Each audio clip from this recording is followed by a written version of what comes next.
US warns Australia against joining treaty banning nuclear weapons.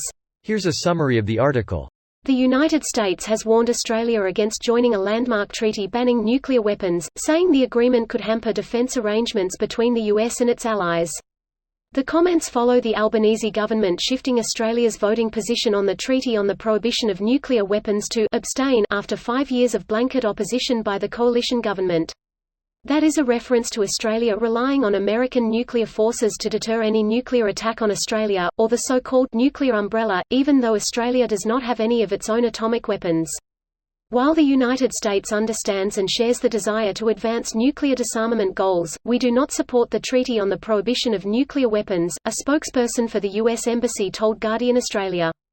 The Australian Prime Minister, Anthony Albanese, has been involved in advocacy against nuclear weapons and has described them as the most destructive, inhumane and indiscriminate weapons ever created. The Prime Minister told the Australian newspaper that the threat by the Russian President, Vladimir Putin, to use tactical nuclear weapons has reminded the world that the existence of nuclear weapons is a threat to global security and the norms we had come to take for granted.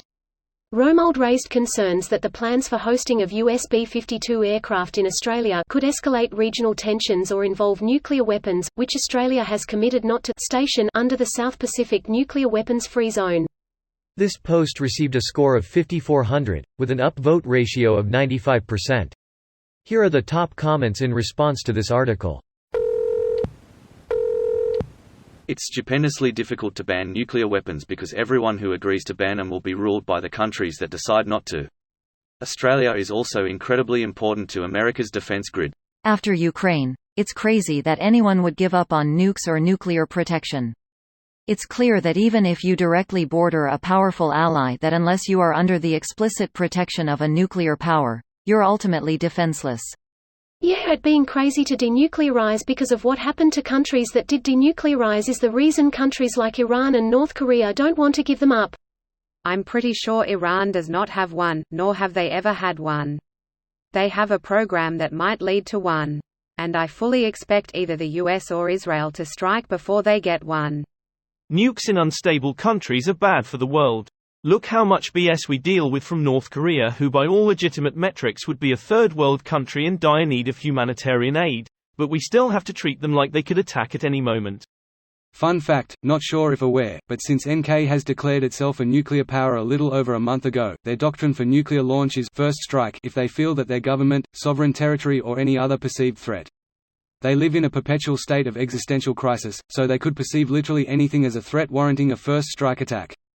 They've outright said that these tests they've been conducting are for the sole purpose of preparing to attack SK and US. On the flip side, their nukes are relatively new and not well tested. Conversely, we don't know the true capabilities of the HWASONG-15, their nuclear-capable ICBM. What we think we know is that it should be easy to at least track, because of its high flight trajectory. North Korea has had nukes longer than that. Or are you referring more to ICBMs?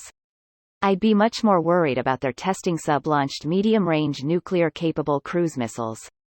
Fuck. Let's say they take out New York and manage to stay undetected. How do you ever know who's done it? Easy, you can fingerprint a nuclear weapon.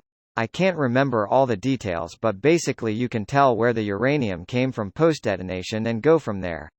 The movie Cardinal of the Kremlin had a pretty good example. You look for the trace elements, isotopes in the fallout, which will be different for each uranium mine and refinery, and match it against samples. This video was automatically created by Reddit to speech.